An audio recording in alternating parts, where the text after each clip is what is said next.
There's something strange going on with these stormtroopers, and it ranges from the obvious to the not so obvious. In this video, I want to break down everything about Thrawn's stormtrooper army and all of the clues that were given in this episode as to their origins, who they are, and how it all is going to play out over the next 2 episodes. And it all, I think, comes back to some of these clues that were being shown that give us basically a breadcrumb trail to the truth. So if you love Star Wars theories, hit that like button and let's jump in together to take a look at this most recent episode and see what it's all about. First up is the obvious. These stormtroopers look different, right? They look different. They have this red string wrapped all around the legs and the armor and the shoulders and the arms, and it seems to be on every single stormtrooper. So what is this string all about? Well, this red is very similar to the only other red that we see in the episode, which is on the clothing of these witches.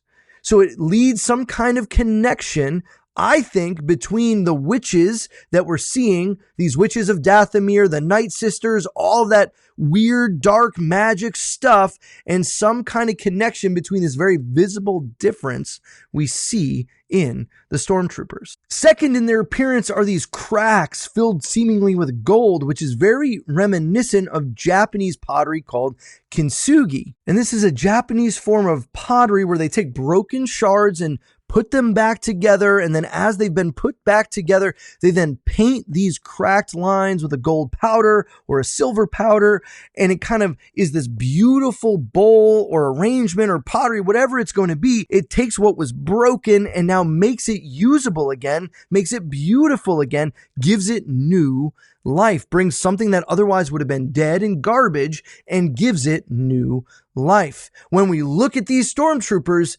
that's what they look like, and we know about the Japanese influence and the samurai influence all throughout Star Wars. We've seen it here in Ahsoka. We see it even here in this episode with some of the nomads and the way that they look in their armor. And so when we see these stormtroopers, there's visually, clearly something different, and I think it's all weaving together to tell the same story. Now, I also covered this on my previous video looking at Enoch. If you want to check that out, link is down in the description below. But there is one thing that I think happens with Enoch that helps us get a connection that these stormtroopers are different. We see he looks different. He looks like a samurai. He has this different mask and appearance. He has a different gravitas to him. We hear him speak, and he sounds a lot like Marok. Talked about that in that other episode and everything that could mean. But I think these visual differences really set these stormtroopers apart from what we know stormtroopers to be. So now the question becomes, what are they? Well, to answer that question, finally, we have to look at more of these not so obvious clues that are weaved all throughout the rest of this episode. I have seen the catacombs. It'll take some time. At least 3 rotations.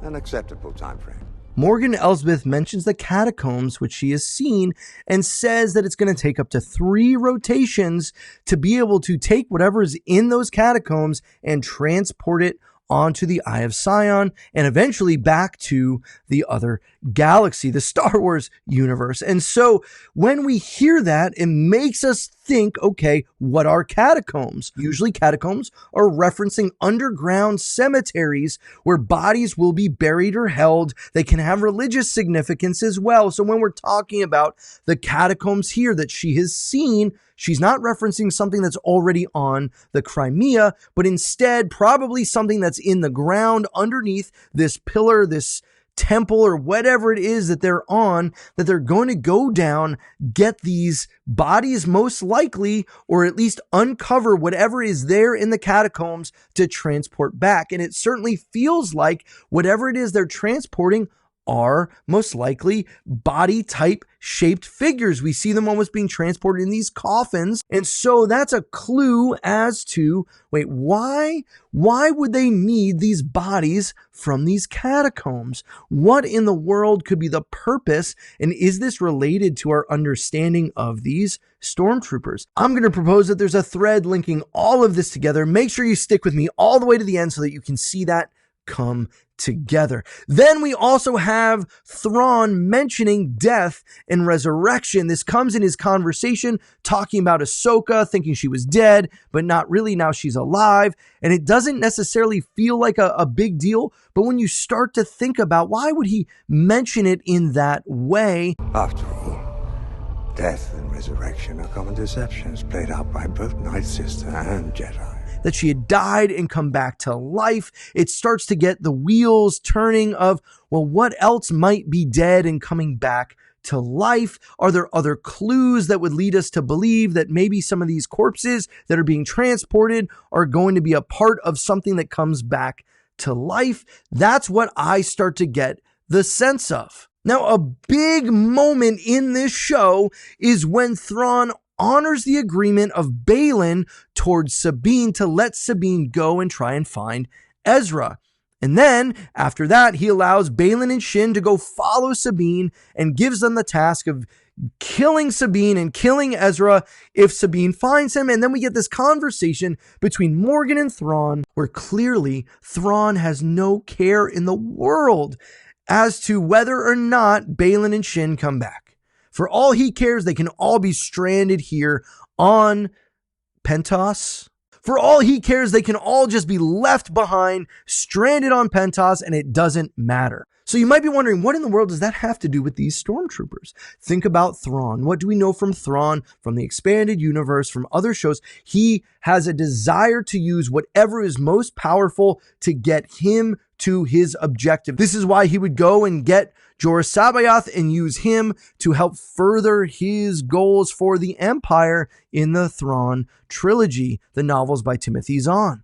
And so it seems strange that he would so quickly throw to the side these powerful Jedi that Morgan has been using and hired to help get them here to this galaxy. Yet he's so quick to say, we don't need them. Why? Because they have a greater power, because they have something that's more easily controlled. He doesn't have to worry about trying to control these Jedi. He doesn't have to worry about whether or not they even are Jedi or not Jedi. He obviously has an understanding of who Baylan is by bringing up his past as a general in the Jedi in Clone Wars time. And so the question becomes, what is more powerful than these two Jedi? I think it's this army that's going to be brought to life by the magic of these mothers, of the Night Sisters. And that leads me to my last clue to pull out when Thrawn says this. Great mothers, I shall once again require the aid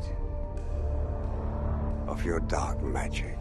And that's how the episode ends, with Thrawn saying he needs their dark magic. Here's what I believe. I think the stormtroopers are taking bodies from the catacombs and they're loading them up from the catacombs onto the Crimea and onto eventually to connect to the Eye of Sion, where the Crimea is going to lock in, and they're going to travel from this galaxy back to the other galaxy, where Thrawn is going to take all of these corpses using the Night Sister magic to raise up an even larger army. And the reason I think that's the case is when we see all of this put together, when we see Marok and the big tease that he was, that I think he is a key to understanding a lot of this, even though he wasn't what we thought he was. I think he was a former Inquisitor brought back to life by this Night Sister magic, and it was just a small little piece. So that makes me think when Thrawn says, but our numbers are dwindling, you might go, hold on a second, doesn't that mean they're losing people and that they're dying?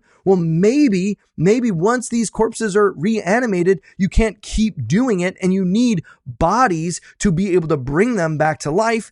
And therefore, that's why we're not going to see Marok again. He's gone. And that's why you need all of these bodies, because you can't create something from nothing. They can kind of necromancy together a new army, but they need dead bodies to do that. And so where are they collecting these dead bodies from? From the tombs and the catacombs of these Night Sisters.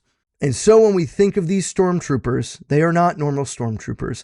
They are mist. They are smoke, the remnants of dead bodies brought back to life through this dark magic.